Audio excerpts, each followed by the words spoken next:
नमस्कार साथियों, स्वागत है आप सभी का हमारे अपने YouTube चैनल पढ़ाई अड्डा पे।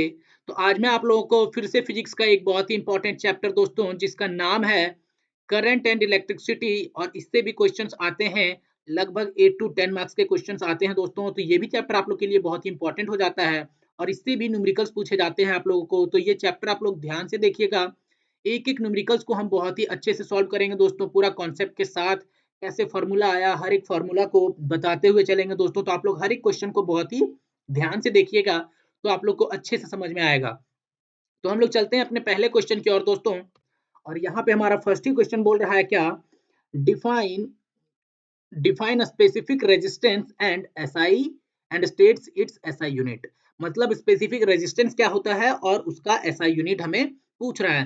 तो मान लीजिए कि कोई कंडक्टर है दोस्तों, जिस कंडक्टर का लेंथ है मान लीजिए 1 मीटर और इसका एक एरिया ऑफ क्रॉस सेक्शन है, ये है 1 मीटर स्क्वायर। तो बोल रहा है क्या, स्पेसिफिक रेजिस्टेंस को हम लोग रेसिस्टिविटी भी बोलते हैं और इसको डिनोट करते हैं हम लोग रो से। किससे? रो से डिनोट करते हैं दोस्तों। और बोल रहा है क्या कि the resistivity of a material is the resistance of a wire.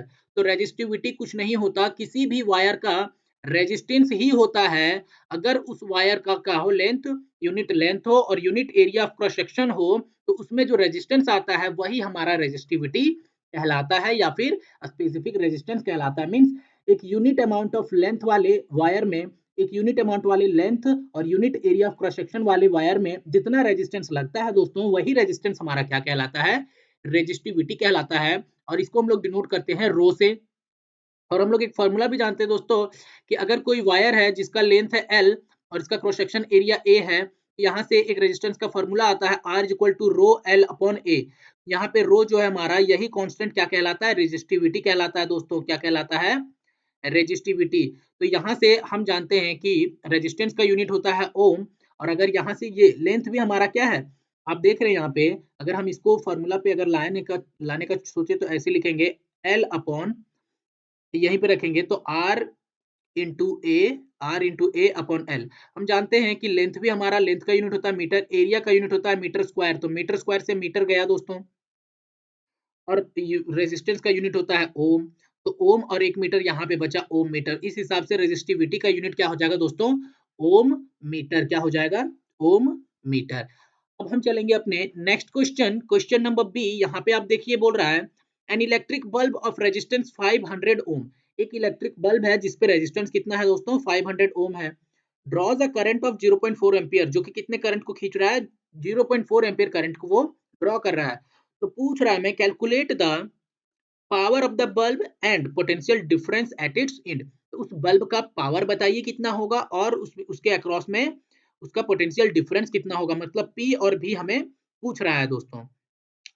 तो हम लोग जानते हैं कि पावर का फॉर्मूला होता है क्या, I square R. Power equal to होता है आई स्क्वायर आर। पर ये फॉर्मूला आता कैसे है, तो चलिए मैं आप लोगों को बता देता हूँ। आप लोग को ओम्स लॉ तो आता ही होगा दोस्तों, जो कि बोलता है किसी भी कंडक्टर में जितना करंट होता है वो उसके पोटेंशियल के डायरेक्टली प्रोपोर्शनल होता है। और उसी पोटेंशियल में आता है कांस्टेंट आर। तो ये होता है ओम्स लॉ होता है हमारा दोस्तों, V equal to I are.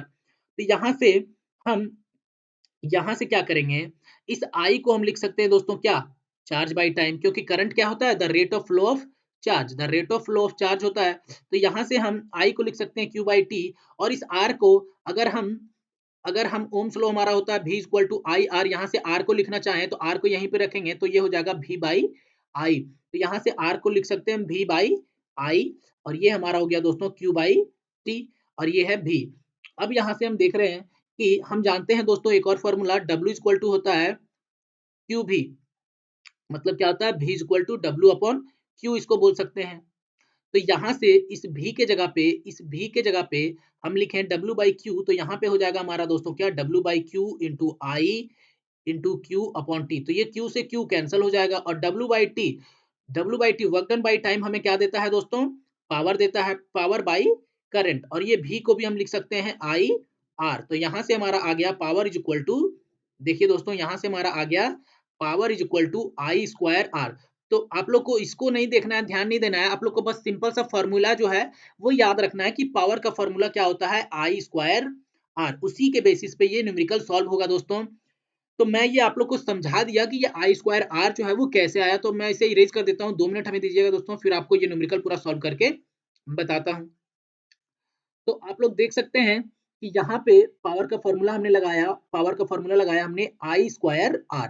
अब यहाँ पे करंट दिया हुआ हमारा 0.4 एम्पियर, 0.4 इंटू 0.4, आर है हमारा कितना दोस्तों 500 ओम, 500 ओम लिखे।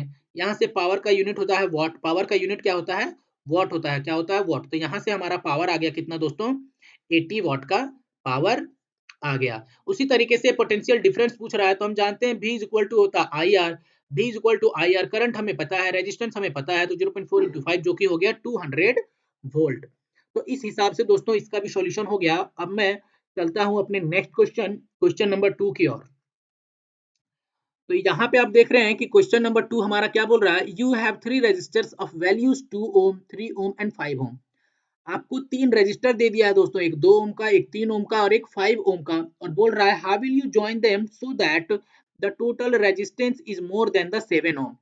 तो ये तीनों रजिस्टर को आप किस तरीके से ज्वाइन कीजिएगा कि जब हम इसका इक्विवेलेंट रेजिस्टेंस निकालेंगे तो वो हमारा 7 ओम से ज्यादा आएगा। हम लोग जानते हैं दोस्तों कि रजिस्टर का कॉम्बिनेशन 3 तरीके से किया जाता है। एक होता है सीरीज कॉम्बिनेशन, एक होता है पैरेलल कॉम्बिनेशन, और एक सीरीज पैरेलल दोनों मिला के होता है दोस्तों। ये 3 कॉम्बिनेशन होते हैं। तो ये तीनों कॉम्बिनेशन में आप किसी भी कॉम्बिनेशन में करिए, पर ये तीनों रजिस्टर को यूज करके आपको जो टोटल रेजिस्टेंस लाना है वो 7 ओम से ज्यादा लाना है।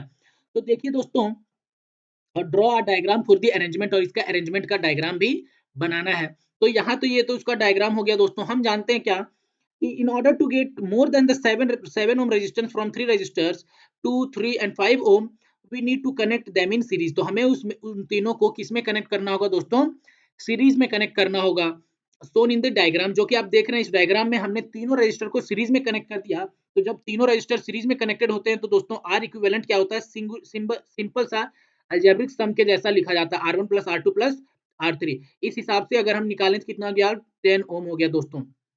तो हम देख रहे हैं कि 10 ओम जो है हमारा 7 ओम से रेजिस्टेंस ज्यादा आ गया। तो इस हिसाब से हम बोल सकते हैं कि तीनों रजिस्टर को जो हम कनेक्ट करेंगे दोस्तों, कंबाइन करेंगे, वो किस में करेंगे, सीरीज में करेंगे। तो यहाँ से आप लोग को ये भी समझ में आ गया होगा, कैलकुलेट द इक्विवेलेंट रेजिस्टेंस, जो कि हम लोग निकाल चुके हैं, कितना है 10 ओम है दोस्तों। अब हम चलते हैं अपने नेक्स्ट क्वेश्चन, देख सकते हैं यहाँ पे क्या बोल रहा है, state whether the resistivity of a wire change with the change in the thickness of the wire. तो हम जानते हैं दोस्तों R इज इक्वल टू होता है हमारा रो L अपॉन A, और ये रो ही हमारा होता है क्या, रेजिस्टिविटी। तो आप लोग को बता देते हैं दोस्तों, ये रेजिस्टिविटी जो है एक कांस्टेंट होता है। क्या होता है, ये एक कांस्टेंट होता है। तो अगर हम किसी वायर का थिकनेस, किसी वायर का लेंथ अगर बढ़ा रहे हैं, उसका एरिया बढ़ा रहे हैं, मीन्स इसका थिकनेस बढ़ा रहे हैं, तो उससे इस पे कोई इफेक्ट नहीं पड़ेगा।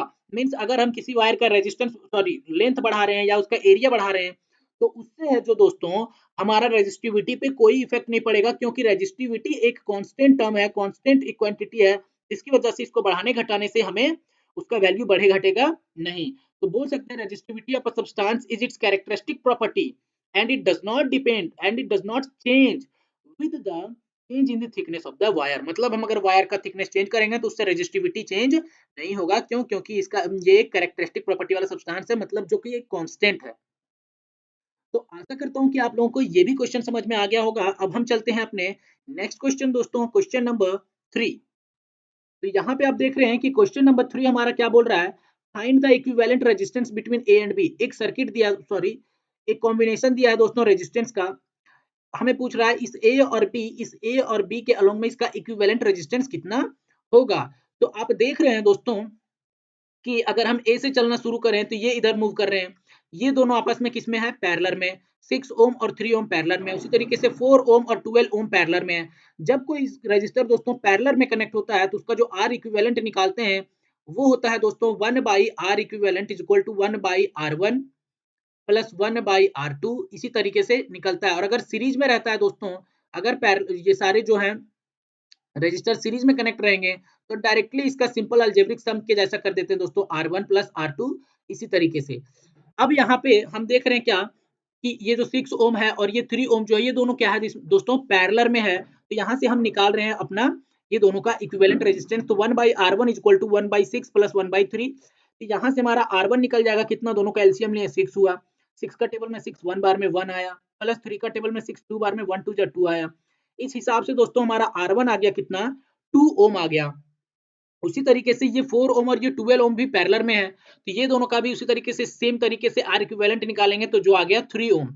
अब देखिए दोस्तों कि जब ये ए रहा हमारा, अब ये जो टूटा, ये जो कनेक्ट हुआ, अब ये जो सॉल्व करने के बाद यहाँ पे एक रेजिस्टेंस बच जाएगा जिसका इक्विवेलेंट रेजिस्टेंस कितना आया था, 2 ओम, और यहाँ पे सॉल्व करने के बाद आया था कितना दोस्तों, 3 ओम। अब ये दोनों आ गया सीरीज में, तो सीरीज में आ गया तो सीधा सीधा जोड़ देंगे आर इक्विवेलेंट, जो कि हो जाएगा 2 + 3 = 5 ओम। तो वही है यहाँ पे कितना आ गया दोस्तों, 5 ओम। इस तरीके से इसका सॉल्यूशन होगा दोस्तों। तो आशा करता हूँ कि आप लोगों को ये भी क्वेश्चन समझ में आ गया होगा। अब हम चलते हैं अपने नेक्स्ट क्वेश्चन, क्वेश्चन नंबर 4। तो यहाँ पे आप देख रहे हैं कि क्वेश्चन नंबर 4 हमारा बोल रहा है, how does an increase in the temperature effect the specific resistance of a metal और सेमी कंडक्टर। मतलब अगर कोई मेटल है उसका जब हम टेम्परेचर इंक्रीज करेंगे तो कैसे उसका स्पेसिफिक रेजिस्टेंस इफेक्ट करेगा, और अगर कोई सेमी कंडक्टर है उसका टेम्परेचर बढ़ाने पे कैसे उसका स्पेसिफिक रेजिस्टेंस जो है इफेक्ट करेगा। हम पहला देख रहे हैं, फॉर मेटल्स के लिए क्या होता है कि specific resistance increases with an increase in the temperature because and of increased collisions however। मतलब यह है कि मान लीजिए कि कोई एक मेटल है, इसमें फ्री इलेक्ट्रॉन्स इलेक्ट्रॉन्स बहुत सारे होते हैं दोस्तों, इलेक्ट्रॉन्स बहुत सारे होते हैं। तो अभी इलेक्ट्रॉन्स क्या करते हैं, जब कोई कंडक्टर होता है दोस्तों उसमें जो इलेक्ट्रॉन्स होते हैं वो इलेक्ट्रॉन्स रैंडमली मोशन करते हैं, इधर उधर जिधर तिधर मूव करते रहते हैं। मतलब कंडक्टर के अंदर ही मूव करते हैं, इधर उधर रैंडमली मोशन करते रहते हैं। अगर इसे हम नीचे से हीट देंगे, मतलब इसका टेम्परेचर बढ़ाएंगे, हीट देंगे, तो इनके पास और ज्यादा एनर्जी आ जाएगा, और ज्यादा एनर्जी आ जाएगा तो ये और तेज मूव करने लगेंगे, और रैंडम मोशन करने लगेंगे, जिसकी वजह से रेजिस्टेंस क्या हो जाएगा इसका, और ज्यादा बढ़ जाएगा दोस्तों। लेकिन तो वही है कि जब हम मेटल में अगर हम उसका टेम्परेचर बढ़ाएंगे किसी कंडक्टर का या किसी मेटल का, तो उसका रेजिस्टेंस क्या होता है दोस्तों, बढ़ जाता है। उसका रेजिस्टेंस क्या कर जाता है, इंक्रीज कर जाता है। लेकिन वही अगर सेमी कंडक्टर में बढ़ाएंगे, for semi conductors with an increase in temperature the number of carriers in the semiconductor material increases which leads to an increase in the conductivity of the material। अब मान लीजिए कि यहाँ पे एक सेमी कंडक्टर है, ये क्या है दोस्तों, सेमी कंडक्टर है। तो सेमी कंडक्टर क्या होता है कि मतलब रूम टेम्परेचर पे जो दोस्तों ये कंडक्ट नहीं करता है। मतलब ये क्या है कि रूम टेम्परेचर पे करंट इसमें कंडक्ट नहीं होता है। क्यों? क्योंकि इसमें जो कैरियर्स होते हैं दोस्तों, हमारा देखिए कोई भी मटेरियल में करंट तभी फ्लो होगा जब उसमें कैरियर्स होंगे, कैरियर्स चार्ज कैरियर होंगे, और वही चार्ज हमारा क्या कहलाता है, चार्ज कैरियर, इलेक्ट्रॉन। मतलब जिस कंडक्टर में, जिस मटेरियल में फ्री इलेक्ट्रॉन्स होंगे उसमें करंट फ्लो होगा। तो मान लीजिए कि ये सेमी कंडक्टर है दोस्तों, और सेमी कंडक्टर में क्या है कि शुरू में मान लीजिए कि कुछ ही नंबर ऑफ इलेक्ट्रॉन्स जो हैं दोस्तों फ्री हैं, तो अभी कुछ ही इलेक्ट्रॉन्स हैं। तो अभी इसमें क्या होगा, और बाकी सब जो इलेक्ट्रॉन्स हैं वो बाउंडेड है, मतलब फ्री नहीं है, कुछ ही फ्री है। अभी इसमें करंट जो है थोड़ा कम फ्लो होगा। लेकिन जैसे ही हम इसमें टेम्परेचर देंगे तो इन इलेक्ट्रॉन्स को क्या मिल जाएगा, हीट मिल जाएगा, एनर्जी मिल जाएगा, जिसकी वजह से इसके बीच का जो बाउंडेड है दोस्तों, बाउंडेशन है वो टूट जाएगा, और ये क्या हो जाएंगे, फ्री हो जाएंगे, और कैरियर्स जो है वो ज्यादा हो जाएगा, जिसकी वजह से इसका इलेक्ट्रिसिटी क्या हो जाएगा, बढ़ जाएगा, मतलब कंडक्टिविटी क्या हो जाएगा, बढ़ जाएगा। तो वही बोल रहा है कि सेमी कंडक्टर में अगर हम टेम्परेचर इंक्रीज करेंगे तो उसमें नंबर ऑफ कैरियर्स हैं जो दोस्तों वो बढ़ जाते हैं, जिसकी वजह से इसका कंडक्टिविटी बढ़ जाता है, और रेजिस्टिविटी क्या हो जाएगा, कम हो जाएगा।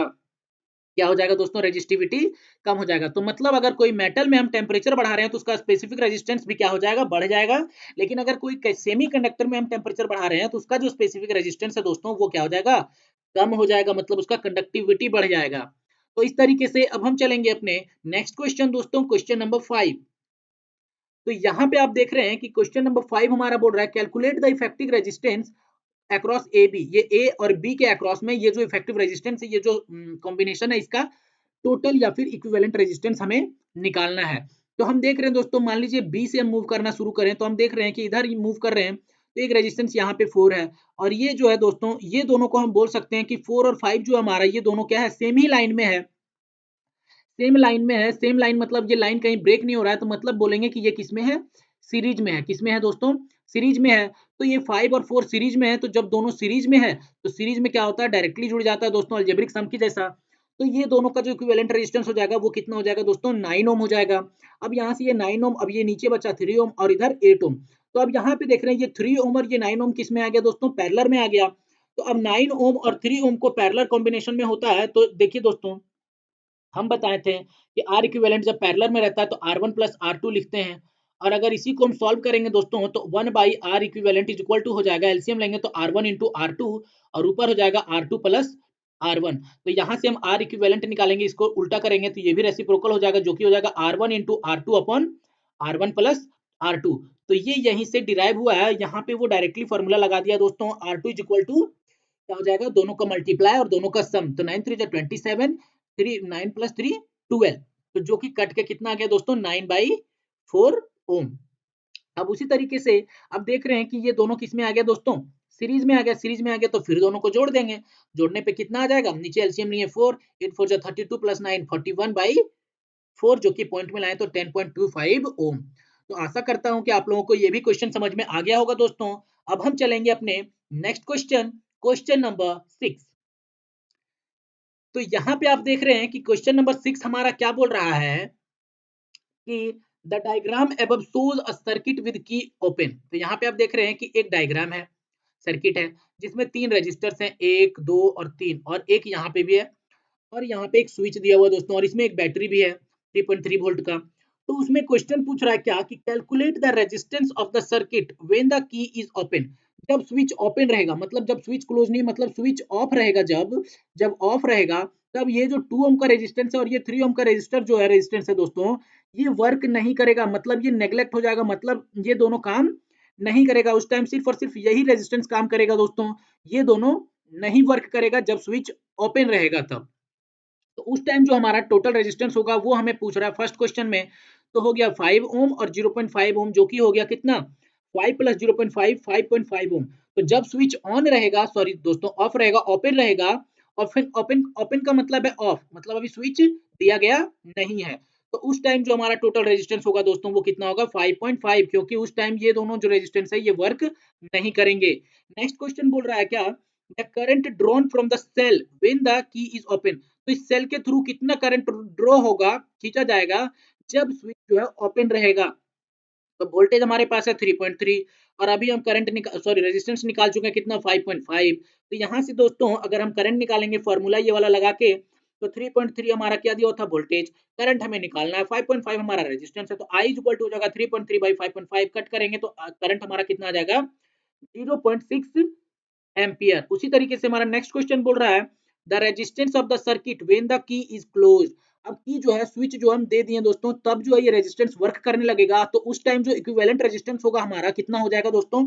तो सबसे पहले देखते हैं कि ये और ये जो है ये दोनों सीरीज में है, तो 3 2 5। तो यहाँ पे देख रहे हैं कि when the K is closed the resistance of 2 ohm and 3 ohm are in series, तो वो वर्क करने लगेंगे, सीरीज में आ जाएंगे, देयरफॉर देयर टोटल रेजिस्टेंस कितना हो जाएगा 2 प्लस 3 इक्वल टू 5 ओम, और यहाँ पे भी एक 5 ओम का रेजिस्टेंस है और यहाँ पे 0.5 का है। तो देख रहे हैं now 5 ohm resistance in parallel, तो यहाँ पे जो आएगा दोस्तों ऊपर वाला के लिए जो आएगा ये 5 ओम, वो नीचे वाला के लिए ये दोनों किस में आ जाएंगे, पैरेलल में आ जाएंगे, 5 ओम और 5 ओम। तो यहाँ से दोस्तों यहाँ से फिर ये पैरेलल में आ गया, तो इसको जब पैरेलल में आता है तो इसका इक्विवेलेंट निकालेंगे, तो जो कि आ गया कितना 2.5 ओम। मतलब ये दोनों को सॉल्व करने के बाद कितना आ गया दोस्तों 2.5 ओम। यहाँ से now the resistance of the circuit is, तो फिर यहाँ पे जो 0.5 रहा 0.5 ओम है उसको भी जोड़ेंगे, तो 2.5 प्लस 0.5 टोटल रेजिस्टेंस कितना आ गया 3 ओम। मतलब जब स्विच क्लोज कर देंगे तो टोटल रेजिस्टेंस हमारा कितना आ जाएगा दोस्तों 3 ओम। नेक्स्ट क्वेश्चन बोल रहा है कि the current drawn from the cell when the key is closed. जब स्विच ऑन था उस टाइम करंट कितना होगा, तो फिर से फॉर्मूला लगाएंगे दोस्तों, V equal to I R, यहाँ से I equal to V upon R, यहाँ से फॉर्मूला लगा के हम डायरेक्टली निकाल लेंगे, कितना आ गया करंट हमारा आ गया 1.1 एम्पियर।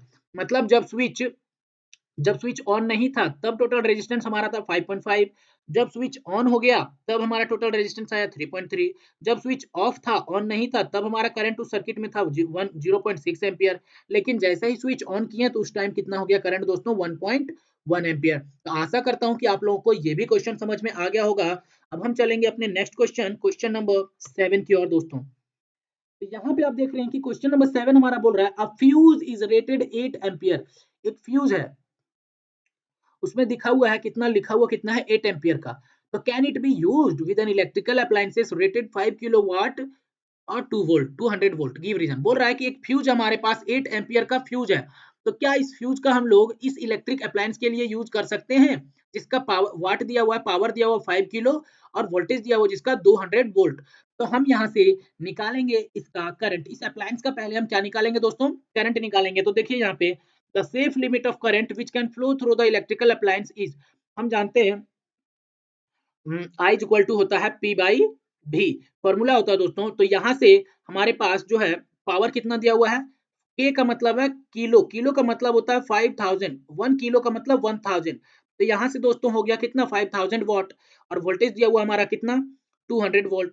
तो यहाँ से 5000 को 200 से डिवाइड किए तो आ गया 25 एम्पियर। तो हम देख रहे हैं क्या कि हमें इस अप्लायंस को यूज करने के लिए कितने एम्पियर करंट का फ्यूज चाहिए, 25 एम्पियर करंट का फ्यूज चाहिए। तो हम बोल सकते हैं which is greater than 8 ampere से ज्यादा है तो so the fuse can not be use. तो मतलब 8 एम्पियर वाला जो फ्यूज है वो इस अप्लायंस के लिए यूज नहीं करेंगे। क्यों? क्योंकि ये तो बहुत कम है दोस्तों, हमें चाहिए 25 एम्पियर का फ्यूज, लेकिन ये तो 80 एम्पियर का है तो ये तो पहले ही ब्लास्ट हो जाएगा, इसीलिए ये यूज नहीं होगा। तो आशा करता हूँ कि आप लोग को ये भी क्वेश्चन समझ में आ गया होगा दोस्तों। अब हम चलेंगे अपने नेक्स्ट क्वेश्चन, क्वेश्चन नंबर 8।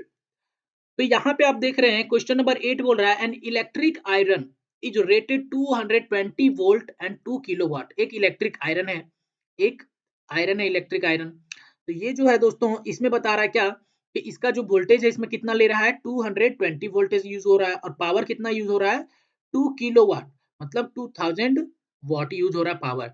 तो बोल रहा है क्या, if the iron is used for 2 hour daily, अगर 2 घंटे के लिए डेली आयरन का यूज किया जाए तो find the cost of running it for 1 week. तो एक सप्ताह में वो कितना पैसा खर्च करेगा दोस्तों, इफ इट कॉस्ट इतना पर किलोवाट आवर। मतलब बोल रहा है कि 1 किलोवाट आवर में पैसा लग रहा है 4.25 रुपीज। तो बताइए कि एक सप्ताह में ये आयरन जो है 2 घंटा डेली अगर यूज करेंगे तो कितना कॉस्ट खर्च करेगा। दूसरा क्वेश्चन बोल रहा है why is the fuse absolutely necessary in power circuit, कि फ्यूज जो है हम लोग को क्यों जरूरी होता है किसी भी सर्किट में। तो हम पहला क्वेश्चन देख लेते हैं दोस्तों। यहाँ पे हमारे पास power of the electric iron दिया हुआ कितना 2 किलोवाट, टाइम कितने समय के लिए डेली हम यूज कर रहे हैं 2 आवर के लिए। तो डेली का एनर्जी जो हो जाएगा दोस्तों, हम लोग जानते हैं पावर इक्वल टू होता है वर्क बाई टाइम। यहाँ से अगर वर्क को निकालें तो वर्क इक्वल टू होता है पावर इनटू टाइम, और इसी वर्क को हम लोग क्या बोलते हैं दोस्तों, एनर्जी बोलते हैं। तो पावर हमारे पास दिया हुआ, टाइम दिया हुआ, हम सीधा फॉर्मूला लगाएंगे तो हमारा आ गया 4 किलोवाट आवर। मतलब डेली जो हम कितना एनर्जी यूज कर रहे हैं दोस्तों 4 किलोवाट आवर। तो total energy consumed in 1 week, तो एक वीक में 7 डेज होता है। तो 7 दिन में हम टोटल कितना एनर्जी यूज करेंगे दोस्तों उस आयरन के थ्रू 28 किलोवाट आवर। अब 1 किलोवाट आवर का पैसा दिया हुआ है 4.25 रुपीज, तो 28 किलोवाट आवर के लिए कितना हो जाएगा, मल्टीप्लाई कर देंगे दोस्तों, और उस हिसाब से आ गया 119 रुपीज। मतलब एक सप्ताह में वो आयरन जो है कितना पैसा उठा देगा दोस्तों 119 रुपीज। नेक्स्ट क्वेश्चन हमारा बोल रहा है क्या कि why is the fuse absolutely necessary in power circuit. कोई भी पावर सर्किट हो तो उसमें फ्यूज जो है फ्यूज, वो फ्यूज क्यों जरूरी होता है। तो हम आप लोग को बता देते हैं दोस्तों, ये फ्यूज जो है हमें हमें जो है प्रोटेक्ट करता है हमारा सर्किट को। ये क्या करता है, हमारा सर्किट को प्रोटेक्ट करता है कि अगर इसमें ओवर करंट फ्लो होने लगेगा इस सर्किट में तो ये फ्यूज क्या होगा दोस्तों, ये फ्यूज पहले ही ब्लास्ट होगा लेकिन सर्किट को ब्लास्ट होने से बचा लेगा। मतलब क्या है, इसीलिए हम बोल सकते हैं कि फ्यूज का यूज जो है बहुत ही ज्यादा जरूरी होता है पावर सर्किट में। क्यों? क्योंकि ये उस सर्किट को उड़ने से या जलने से बचा लेता है, खुद उड़ के या खुद जल के। तो आशा करता हूं दोस्तों आप लोग को ये भी क्वेश्चन समझ में आ गया होगा। अब हम चलेंगे अपने नेक्स्ट क्वेश्चन, क्वेश्चन नंबर 9। तो यहाँ पे आप देख रहे हैं कि क्वेश्चन नंबर 9 हमारा बोल रहा है calculate the total resistance across A B. Same question, ये क्वेश्चन बहुत ही इंपॉर्टेंट हो जाता है दोस्तों आप लोग के लिए, क्योंकि ये क्वेश्चन बहुत मतलब एक ना एक क्वेश्चन तो ऐसा आता ही आपके एग्जाम में, और बहुत ही आसानी होता है दोस्तों। सीरीज में रहेगा तो सीधा सीधा आपको ऐड कर देना है, पैरेलल में रहेगा तो दोनों का रेसिप्रोकल करके ऐड कर देना है। तो हमें ए और बी में इक्विवेलेंट रेजिस्टेंस पूछ रहा है, तो हम देख रहे हैं कि ये 3 ओम और ये 6 ओम दोनों आपस में पैरेलल में है।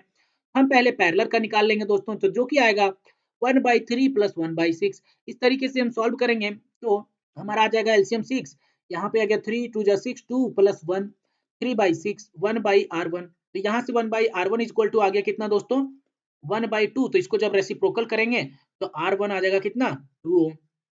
तो आप देख रहे हैं 2 ओम। तो आप लोग को ये भी मैं बता दिया था दोस्तों कि 1/R1 इक्वल टू होता है 1/R इक्विवेलेंट। अगर पैरेलल में निकालेंगे दो रेजिस्टर्स के लिए तो ये होता है क्या R1 into R2 upon R1 plus R2। और ये पीछे मैं आप लोग को सॉल्व करके दिखा दिया हूं तो वहां से आप लोग देख सकते हैं। तो ये डायरेक्टली फॉर्मूला लगाया और आ गया कितना दोस्तों 2 ओम। अब यहाँ पे 2 ओम इसकी जगह पे यूज हो गया, ये ए है तो यहाँ पे आ गया हमारा 2 ओम और ये है हमारा 5 ओम।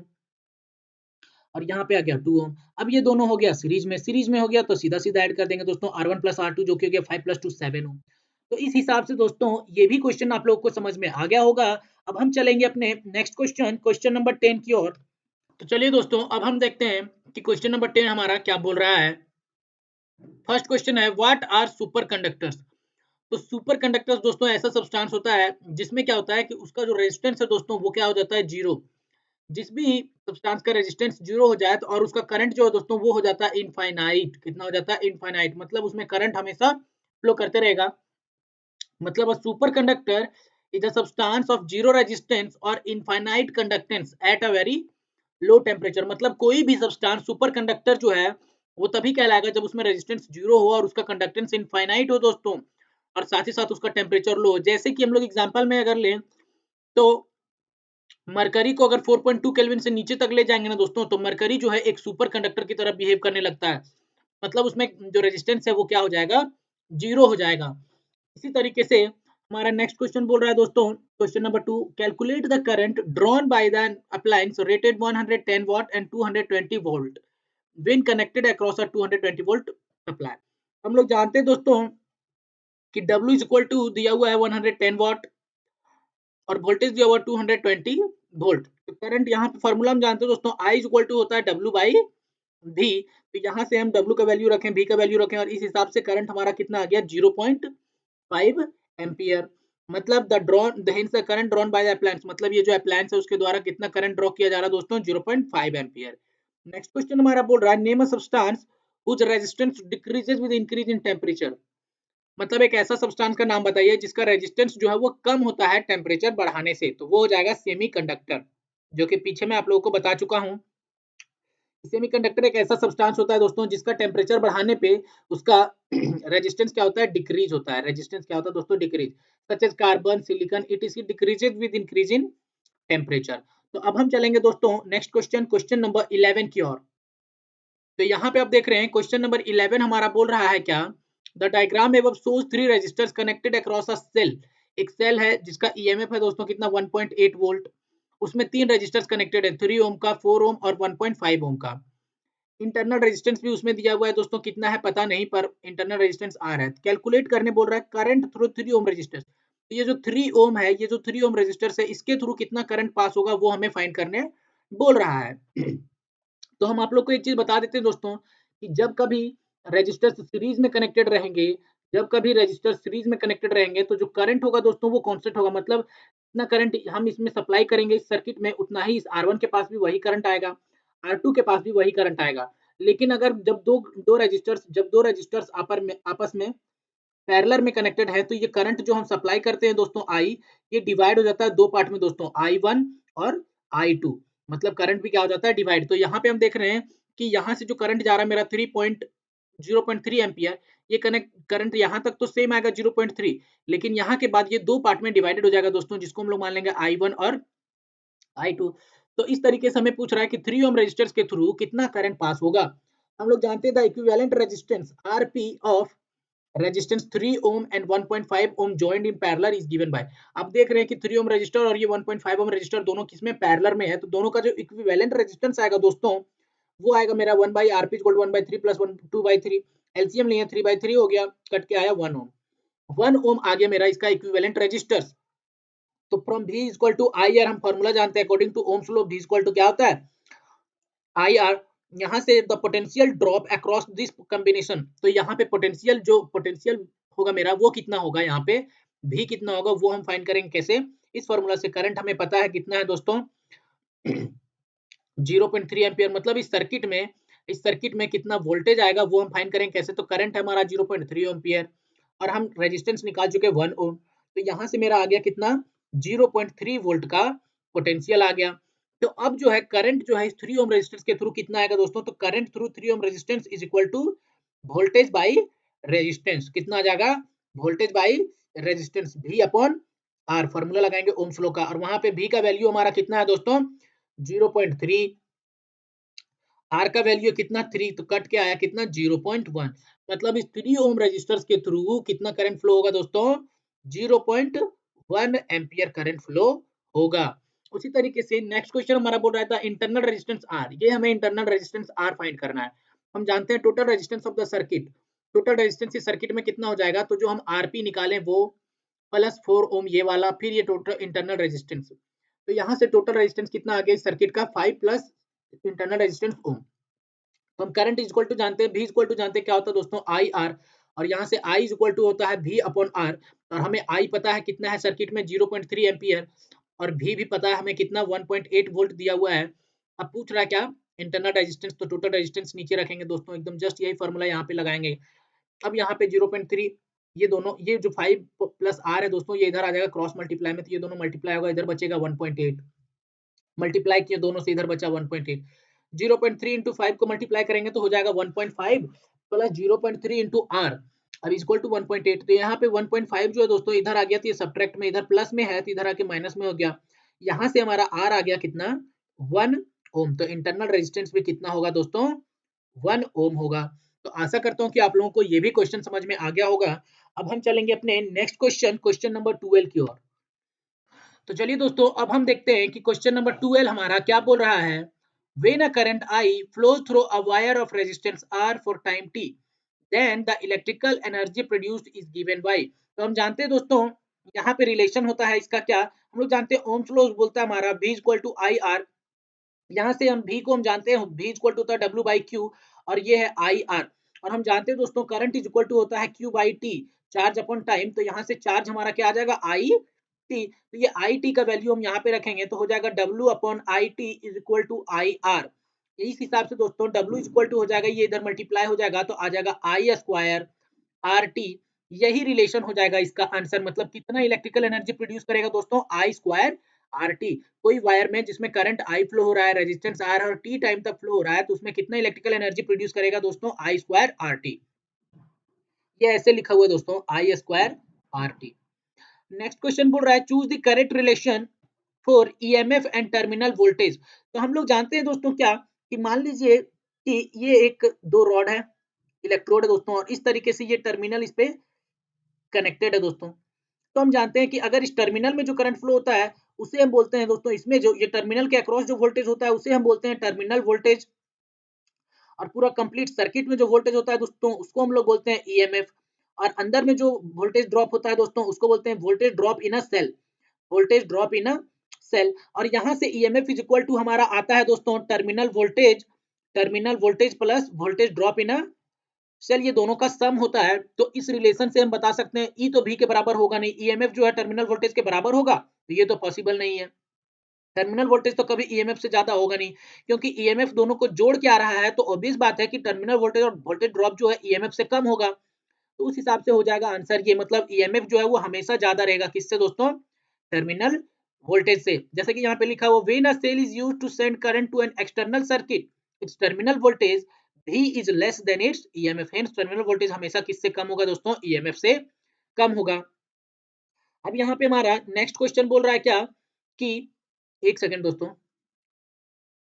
यहाँ पे हमारा नेक्स्ट क्वेश्चन बोल रहा है a geyser is rated 240 watt and 220 volt, explain the meaning of this statement. इस स्टेटमेंट का मतलब क्या है, यही पूछ रहा है, इसका मतलब क्या है दोस्तों, it means that if a geyser is operated on 220 volt supply, अगर किसी गीजर को 220 वोल्ट का सप्लाई जो है दिया जाए, 220 वोल्ट का सप्लाई दिया जाए, तो the electric power consumed by it is, तो उसके द्वारा कितना पावर कंज्यूम किया जाएगा दोस्तों 240 वॉट, मतलब 240 जूल इलेक्ट्रिकल एनर्जी कंज्यूम की जाएगा गीजर के द्वारा, कितने सेकंड में, 1 सेकंड में। यही इस स्टेटमेंट का मतलब है, मतलब 220 वॉट और 220 वोल्ट का मतलब है कि अगर किसी गीजर को हम 220 वोल्ट पे यूज करेंगे, ऑपरेट करेंगे, तो वो जो है 240 वॉट का पावर जो है वो कंज्यूम करेगा, मतलब 240 जूल, 240 जूल एनर्जी जो है दोस्तों 1 सेकंड में कंज्यूम करेगा, वही इस लाइन का मतलब है। तो आशा करता हूं कि आप लोग को ये भी समझ में आ गया होगा। तो अब हम चलेंगे नेक्स्ट क्वेश्चन, क्वेश्चन नंबर 13 की ओर दोस्तों।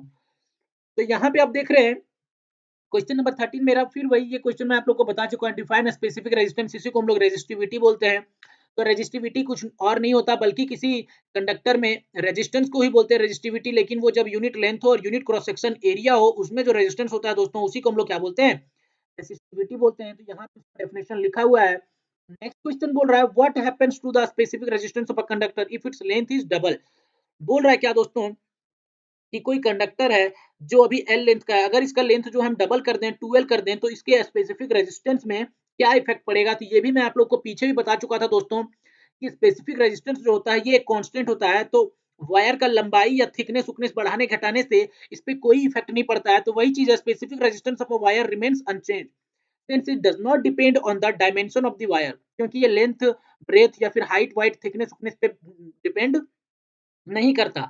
It is the characteristic property of a substance, ये एक प्रॉपर्टी, एक सब्सटेंस का अलग प्रॉपर्टी होता है जो कि उसके शेप साइज पे डिपेंड नहीं करता है। तो इस हिसाब से दोस्तों इसका आंसर हो जाएगा क्या कि स्पेसिफिक रेजिस्टेंस जो है वो अनचेंज्ड रहता है। नेक्स्ट क्वेश्चन बोल रहा है name a substance whose specific resistance remains almost unchanged with the increase in its temperature। मतलब एक ऐसा सब्सटेंस है जिस सब्सटेंस का टेम्परेचर हम बढ़ा रहे हैं, इसका स्पेसिफिक रेजिस्टेंस जो है दोस्तों हमेशा क्या रहता है, कांस्टेंट रहता है, लगभग कांस्टेंट रहता है। तो वो एक ऐसा सब्सटेंस का नाम बताइए, तो वो होता है मैग्नीन। मतलब मैग्नीन जो है एक ऐसा सब्सटेंस है जिसका अगर हम टेम्परेचर बढ़ा देंगे दोस्तों तो इसका स्पेसिफिक रेजिस्टेंस जो है वो क्या रहेगा, अनचेंज रहेगा, मतलब चेंज नहीं होगा। अब हम चलते हैं अपने नेक्स्ट क्वेश्चन, क्वेश्चन नंबर 14 की ओर दोस्तों। तो यहाँ पे आप देख रहे हैं क्वेश्चन नंबर 14 में क्या है कि यहाँ पे एक डायग्राम बना हुआ है दोस्तों। क्या बना हुआ है, एक डायग्राम बना हुआ है जिसमें देख रहे हैं आप कि तीन रेजिस्टर है, 30 ओम का, 15 ओम और 15 ओम का, और यहाँ पे एक वोल्ट है, 3.4 वोल्ट का सप्लाई मिल रहा है, और यहाँ पे भी एक रेजिस्टेंस है 2 ओम, और इधर इसमें करंट आई फ्लो हो रहा है। तो बोल रहा है find the value of current I draw from the cell, इस सेल के थ्रू जो करंट आई फ्लो हो रहा है उसको फाइंड करना है। Calculate the current I and calculate the terminal voltage, और टर्मिनल वोल्टेज भी फाइंड करना है। तो हम जानते हैं दोस्तों as the 215 ohm resistors are in series, तो यहाँ पे अगर हम चलेंगे इस टर्मिनल, अगर ये टर्मिनल और ये टर्मिनल मान लें तो ऐसे चलें, अगर मूव करें तो हम देख रहे हैं क्या कि ये 15 और ये 15 दोनों किस में आ रहे हैं दोस्तों, सीरीज में, एक ही लाइन में आ रहा है। तो दोनों को जोड़ेंगे तो आ जाएगा किस तरीके से, ये सर्किट बन जाएगा ऐसा, ऐसा बन जाएगा दोस्तों ये सर्किट। मतलब ये दोनों जो है वो पैरेलल में आ जाएगा। तो ये 30 ओम और ये भी कितना हो जाएगा 30 ओम। तो इस हिसाब से ये आ गया 30 ओम।